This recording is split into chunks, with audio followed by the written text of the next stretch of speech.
అందరికీ నమస్కారం.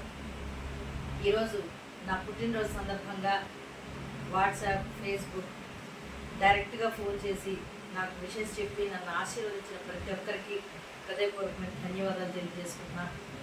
మీ ఆదరాభిమానాలు, మీ ఆశీర్వాదం, మీ ప్రేమ, అభిమానం ఎప్పటికీ నా మీద ఇలాగే ఉండాలని మనస్ఫూర్తిగా కోరుకుంటూ మీ రత్నశ్రీ కడప. Thank you.